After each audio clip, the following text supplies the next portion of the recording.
Hello everyone, welcome to the new video. आज इस video से हम न्यू चैप्टर स्टार्ट करने वाले हैं जिसका नेम है वेक्टर अलजेब्रा। ठीक है, तो इस वीडियो से हम अपना न्यू चैप्टर जो है वो स्टार्ट करने वाले हैं। ठीक है, वेक्टर्स क्या रिप्रेजेंट करते हैं? Vectors represent one of the most important mathematical system. ठीक है, विच इज यूज्ड, ये क्यों यूज किया जाता है? To handle different types of problems in geometry, mechanics and other branches of applied mathematics, physics and engineering. ठीक है, तो वेक्टर्स का जो है वो बहुत ही इम्पॉर्टेंट रोल है हमारे मैथमेटिक्स में, फिजिक्स में एंड इंजीनियरिंग में। ठीक है, सबसे पहले कुछ ऐसे पॉइंट्स हैं जिनको मैं डिस्कस कर लेती हूँ आपके साथ। Scalar and vector quantities. ठीक है, तो ये क्या होती हैं? जो हमारी स्केलर क्वांटिटीज होती हैं, ऐसी फिजिकल क्वांटिटीज होती हैं, ठीक है, विच हैव ओनली मैग्नीट्यूड। ठीक है, जिनके पास सिर्फ क्या होगा? मैग्नीट्यूड होगा। ठीक है, and which are not related to any fixed direction in space, means इनके पास सिर्फ मैग्नीट्यूड ही होगा। ठीक है, और दूसरी तरफ जब हम वेक्टर्स की बात करते हैं तो वेक्टर्स क्या होते हैं? Vectors are those which have both magnitude and direction. तो इसके पास जो है वो मैग्नीट्यूड भी होगा एंड डायरेक्शन भी होगी। ओके, तो उनको हम वेक्टर्स बोल देंगे। ठीक है, और इसमें एक चीज जो होती है वो होती है कि ये फॉलो भी करते हैं वेक्टर अलजेब्रा के रूल्स को। जो हमारे वेक्टर्स होंगे उनका मैग्नीट्यूड और डायरेक्शन तो होगी, इसके साथ साथ ये वेक्टर अलजेब्रा के कुछ रूल्स हैं उनको भी फॉलो करते हैं। ठीक है, इसके बाद रिप्रेजेंटेशन ऑफ अ वेक्टर, हम किसी वेक्टर को कैसे रिप्रेजेंट करते हैं वो भी हम देख लेते हैं। ठीक है, कि हमारे पास अगर कोई वेक्टर होगा हमें कैसे पता चलेगा कि वो एक वेक्टर है। ठीक है, तो उसके लिए हम जो नोटेशन यूज करते हैं, जैसे अगर कोई हमारे पास लाइन सेगमेंट है और उसका मैग्नीट्यूड और डायरेक्शन दोनों है तभी उसको हम वेक्टर बोलते हैं ना, तो उसको हम कैसे रिप्रेजेंट करते हैं? ए बी और उसके ऊपर ऐसे ए बी वेक्टर इसको बोलते हैं।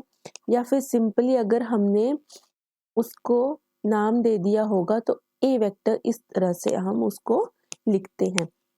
जैसे अगर हमारे पास यहाँ पे ए से लेके बी तक ये लाइन थी ना, ठीक है, तो या तो इसको ऐसे लिख दो ए बी वेक्टर, या फिर अगर इसका नेम यहाँ से लेके इसका मैग्नीट्यूड यहाँ से यहाँ तक ए वेक्टर है तो इसको हम ऐसे ए वेक्टर भी लिख सकते हैं।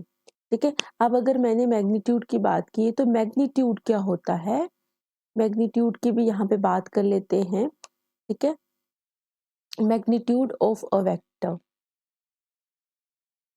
तो मैग्नीट्यूड ऑफ अ वेक्टर में हमने क्या करना है कि जो हमारी यहाँ से यहाँ तक जो लेंथ होगी, ए से लेके बी तक जो ये लेंथ होगी ना, ठीक है, उसको हम मैग्नीट्यूड बोल देते हैं। क्या लिखेंगे? The length of a vector A B, इस तरह से, और ए वेक्टर इज कॉल्ड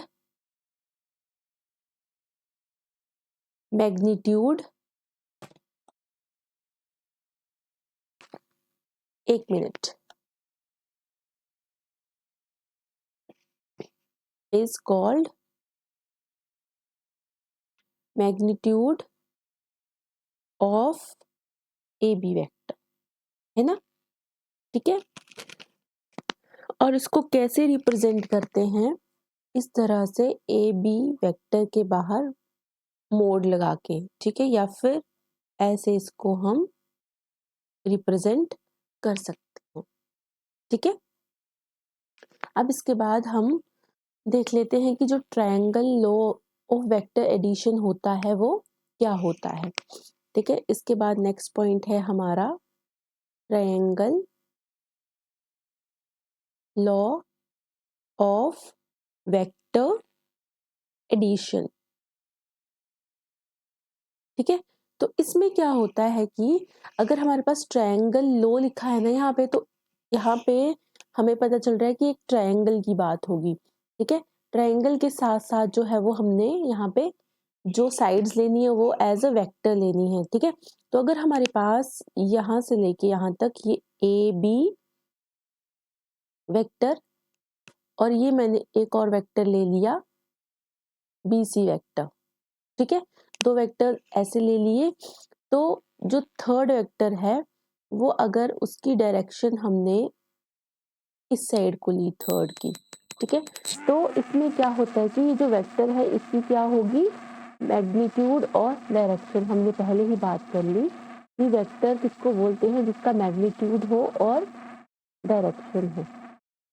ठीक है, तो यहाँ पे अगर हमारे पास मान लेते हैं कि ए बी को ए वेक्टर रिप्रेजेंट कर रहा है, बी सी साइड को बी वेक्टर रिप्रेजेंट कर रहा है, और ये जो सी साइड है इसको सी वेक्टर रिप्रेजेंट कर रहा है। ठीक है, ऐसे लिख लेते हैं यहाँ पे, let A vector B vector C vector represent the side of a triangle A B C. ठीक है, तो यहाँ पे क्या होता है कि जो हमारा सी वेक्टर है वो A vector plus B vector के इक्वल आएगा। ठीक है, तो ये हमारा triangle law of vector addition बोलता है। अब इसको देख लो कि ये कैसे आता है। जब मान लेते हैं कि हम ए पॉइंट से चलना शुरू करेंगे, ठीक है, ए पॉइंट से चलना शुरू किया तो ए से बी में जाएंगे, तो जिस डायरेक्शन में जाना था तो ये एरो भी इसी डायरेक्शन में है, तो इसको लिख देंगे ए वेक्टर।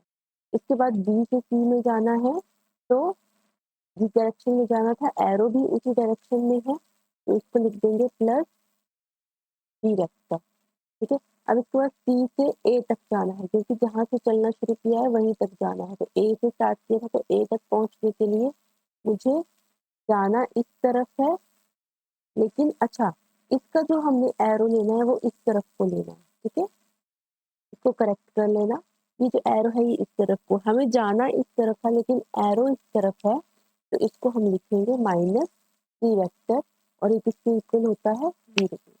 तो बस यहाँ से हमारा क्या आ गया कि ए वेक्टर प्लस बी वेक्टर जो है वो बी वेक्टर के इक्वल। ठीक है, आपको कोई कंफ्यूजन ना हो तो इसके लिए मैं एक और डायग्राम से आपको समझा देती हूँ। जैसे मान लेते हैं कि कोई भी डायग्राम है उसमें ऐसे ही होगा, ये ए बी सी डी इसकी साइड्स है। ठीक है,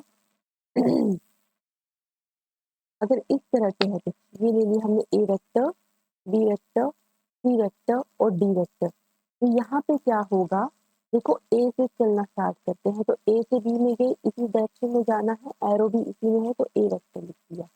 बी से सी में गए तो एरो भी इसी में और जाना भी इसी में, तो प्लस बी वेक्टर लिख दिया। अब नेक्स्ट सी से डी में जाने के लिए इस तरफ जाना है, लेकिन जो एरो है वो इस तरफ है, तो इसको लिखेंगे माइनस सी वेक्टर।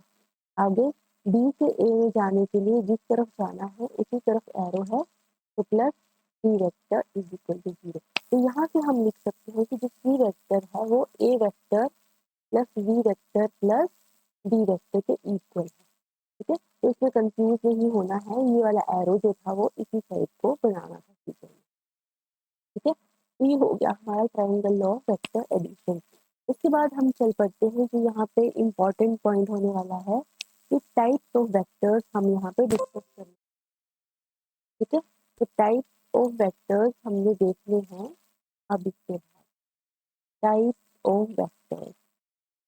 ठीक है, तो इसमें सबसे पहले हम अपना फर्स्ट वेक्टर पढ़ेंगे, और वो जो है वो वेक्टर उसका नाम है जीरो वेक्टर। ठीक है, फर्स्ट हमारे पास आ गया zero vector.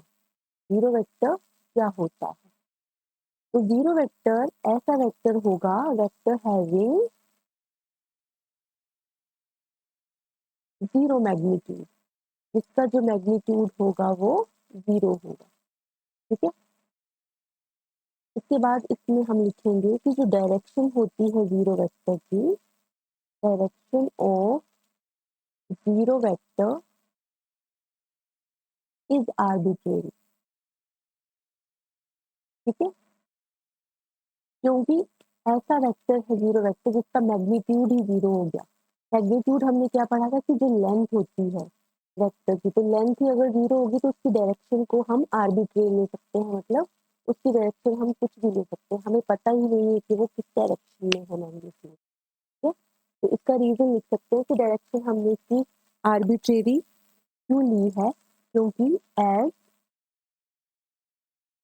Length of arrow या फिर magnitude of zero vector is zero. ठीक है, तो इसका रीजन हो गया। अब इसके बाद सेकंड हम कर लेते हैं यूनिट वेक्टर। यूनिट वेक्टर क्या होता है?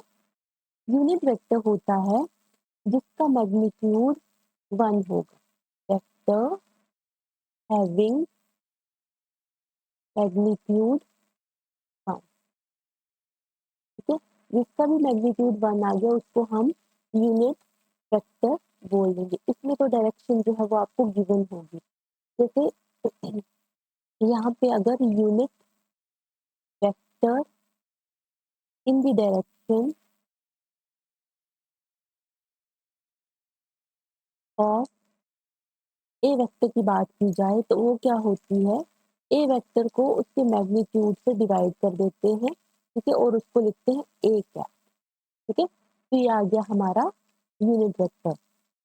अब जैसे हमने यहाँ पे यूनिट वेक्टर किया तो एक एग्जांपल से इसको हम अच्छे से समझ लेते हैं कि अगर हमें यूनिट वेक्टर फाइंड आउट करने के लिए बोला जाए तो हम कैसे करेंगे। ठीक है, तो एग्जांपल कर लेते हैं। जैसे एग्जांपल में हमने निकालना है unit vector, unit vector in the direction of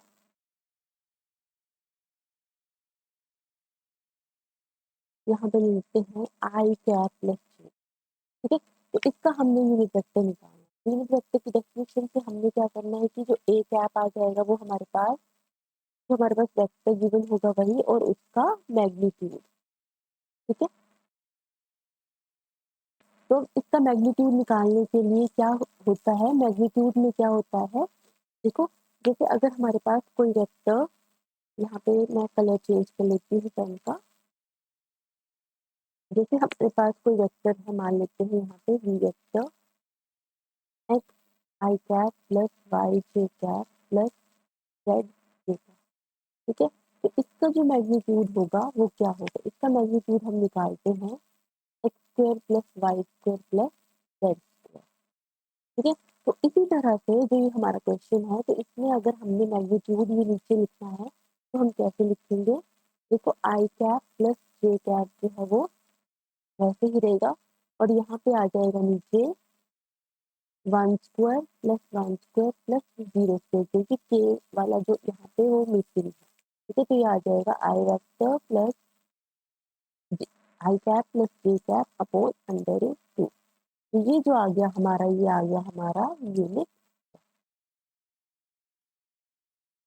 ठीक है, in the direction of I cap plus J cap. ठीक है, इसके बाद अब हम नेक्स्ट जो डिस्कस करने वाले हैं वो है हमारा position vector of any point P. अगर हमारे पास कोई पॉइंट पी है तो उसका पोजीशन वेक्टर हम कैसे फाइंड आउट करते हैं। ठीक है, पोजीशन वेक्टर होता क्या है। ठीक है, position vector of any point P, कोई पॉइंट है पी तो उसका पोजीशन वेक्टर क्या होगा। ठीक है, तो हमारा जो पोजीशन वेक्टर है वो क्या बताता है हमें, tells us about address of point P. ठीक है, ये पॉइंट पी के एड्रेस के बारे में बताएगा। ठीक है, अगर हम यहाँ पे एक्स वाई जेड प्लेन ले लें, ठीक है, एक्स वाई जेड प्लेन ले लिया और यहाँ पे कोई point P X Y Z ले लिया हमने, ठीक है। तो ये ओ से लेके पी तक जो हमारा होगा, ओ मतलब ओरिजिन, ओरिजिन से पी तक जो है वो हमारा क्या आ जाएगा, position vector of any point, ठीक है। हमने क्या पढ़ा कि जो हमारा पोजीशन वेक्टर है, ठीक है, यहाँ पे जो हमारा ओरिजिन है वो ओ ले लिया है हमने, ठीक है। तो ये ओपी जो होगा, ठीक है, ओपी, ओपी जो है वो हमारा क्या होगा, पोजीशन वेक्टर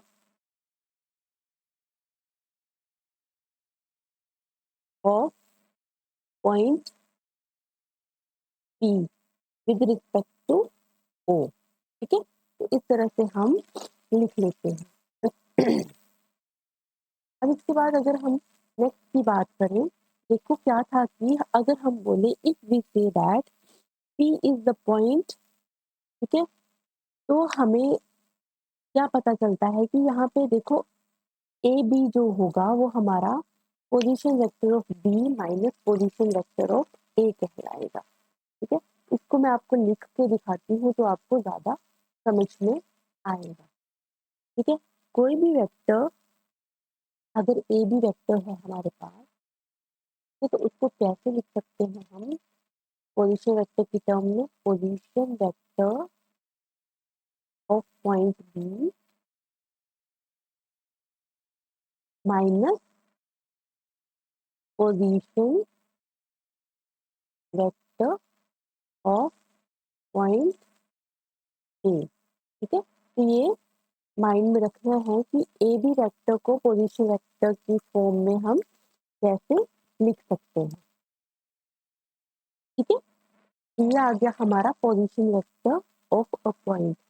अगर इसको टू डायग्राम समझना हो तो देखो कैसे समझ सकते हैं। यहाँ पे हमने एक्स वाई जेड जो है वो प्लेन ले लिया, ये एक्स, ये वाई और ये जेड ले लिया, ठीक है। ये हमारा ओरिजिन है और ये ए और ये बी ले लिया पॉइंट, ए बी पॉइंट, ठीक है। तो मान लेते हैं कि ए जो है हमारा 2 1 0 है पॉइंट और बी जो है हमारा 3 2 1 है, ठीक है। तो ओ से लेके ए तक ओ ए और ओ से लेके बी तक ओ बी। तो ये जो ए से लेके बी तक होगा ये हमारा कैसे लिख सकते हैं, इसको हम A B vector is equal to position vector of point B, इसको क्या लिख सकते हैं हम, ओ ए, है ना। और जो position vector of point B है उसको लिख सकते हैं, पॉइंट बी को ओ बी और पॉइंट ए को ओ ए लिख सकते हैं, ठीक है। तो फिगर से हमें पता चलता है कि जो ए बी है वो किसके इक्वल आएगा, A B is equal to किसके इक्वल आएगा, ओ बी माइनस ओ ए। तो इसके बाद हम जैसे मैग्नीट्यूड की तो बात हम पहले ही कर चुके हैं, ठीक है। तो अगर हमारे पास मैग्नीट्यूड का कोई क्वेश्चन बनता है, देखो मैग्नीट्यूड में क्या किया था हमने, अगर एक बार रिकॉल करवा देती हूँ, देखो पीछे ही देख लो, यहाँ पे किया है मैग्नीट्यूड, ये मैग्नीट्यूड, मैग्नीट्यूड होता क्या है, लेंथ होती है वेक्टर की, ठीक है। कोई भी वेक्टर होगा उसकी हमारे पास लेंथ आ जाएगी और उसको ऐसे डिनोट करेंगे, है ना। उसके बाद हमने क्या किया, वेक्टर से रिलेटेड यहाँ पे आगे ये देखो ये होता है मैग्नीट्यूड, ये वाला, ठीक है। अगर वी वेक्टर इस तरह से गिवन है तो उसका जो मैग्नीट्यूड है वो इस तरह से रिप्रेजेंट होता है। और ये क्या रिप्रेजेंट करता है, ये रिप्रेजेंट करता है हमारा represent distance of point P, है ना, फ्रॉम द ओरिजिन, ठीक है। तो ये पॉइंट भी हमने नोट कर लेना है, ठीक है। तो इसी पे बेस अब हम एक क्वेश्चन करने वाले हैं, इसलिए मैंने आपको ये बताया, ठीक है। तो क्वेश्चन में हमारे पास है कि पोजीशन वेक्टर ऑफ पॉइंट ए हमारे पास गिवन है 2i cap plus j cap, ठीक है। मतलब ये पॉइंट ए का जो है वो हमें वेक्टर में गिवन है, ठीक है। तो इसके बाद हमारा नेक्स्ट गिवन है कि position vector of point B वो किसके इक्वल है 3i cap plus 2j cap plus k cap. तो हमने मैग्नीट्यूड निकालना है ए बी वेक्टर का। तो इसके लिए हमें सबसे पहले क्या फाइंड आउट करना पड़ेगा, first of all find A B vector और फिर उसका हमने मैग्नीट्यूड फाइंड करना। तो ए बी वेक्टर कैसे फाइंड करना है, ए बी वेक्टर अभी हमने किया ना कि जो हमारा पोजीशन वेक्टर ऑफ बी है माइनस पोजीशन वेक्टर ऑफ ए, तो जल्दी से इसको माइनस कर दो तो ये आ जाएगा हमारे पास आई कैप प्लस जे कैप प्लस के कैप। ठीक है, तो अब इसका मैग्नीट्यूड निकाल सकते हैं। मैग्नीट्यूड निकालने के लिए 1 square plus 1 square plus 1 square which is equal to under root 3। ठीक है, कितना इजी हो गया इसको फाइंड आउट करना। ठीक है, अब देखो ये जो क्वेश्चन किया है इसको हमने ऐसे करके इस फॉर्म में भी हम लिख सकते। अच्छा, यही वाला क्वेश्चन था जो मैंने आपको, ये वाली जो फिगर है यही वाला क्वेश्चन बना के दिया है। ठीक है, तो अब इसमें से हमने क्या पॉइंट्स जो हैं वो नोट करने हैं। इसमें से हमने जो फर्स्ट पॉइंट है अपना वो लिखना है कि यहाँ पे हमारे पास आ गया कि ए बी वेक्टर का मैग्नीट्यूड जो है वो अंडर रूट 3 के इक्वल है। इसको हम क्या लिख सकते हैं कि distance between points A and B is equal to under root 3। ठीक है, ये दो पॉइंट्स अगर इस तरह से दिया होगा कि मैग्नीट्यूड या फिर लिखा हो कि distance between points A and B, तो हमने जो है वो अंडर रूट 3 इसका आंसर निकाल देना है।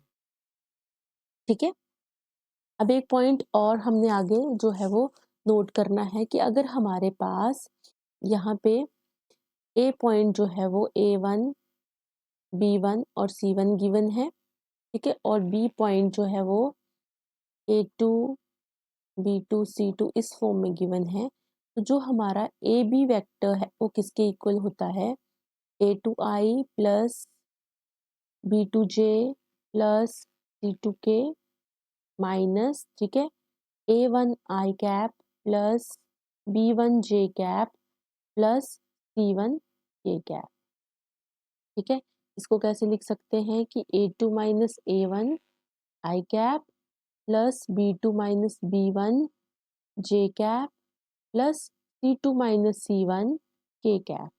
ठीक है, और इसका जो मैग्नीट्यूड है वो हम कैसे लिख सकते हैं, A B magnitude is equal to कैसे लिखेंगे A2 minus A1 whole square plus B2 minus B1 whole square plus C2 minus C1 whole square. ठीक है, इसी को तो हमने क्या बोला, इसी को हमने बोला कि डिस्टेंस बिटवीन पॉइंट्स, कौन कौन से पॉइंट्स ए एंड बी। ठीक है, तो ये हमने मैग्नीट्यूड की बात कर ली। ठीक है, अब इसके बाद हम जो नेक्स्ट है वो डिस्कस कर लेते हैं एंगल बिटवीन टू वेक्टर्स। अगर दो वेक्टर्स हैं तो उसके एंगल के बारे में हम क्या बोल सकते हैं। ठीक है, हेडिंग बता लेते हैं एंगल बिटवीन टू वेक्टर्स। ठीक है, अब दो वेक्टर्स के बीच में जो है वो एंगल कैसे बनेगा। ठीक है, अगर हमारे पास एक वेक्टर ऐसे पड़ा है और एक वेक्टर ऐसे पड़ा है, तो हमने क्या करना है कि इसकी टेल और इसकी टेल को जो है वो ज्वाइन कर देना।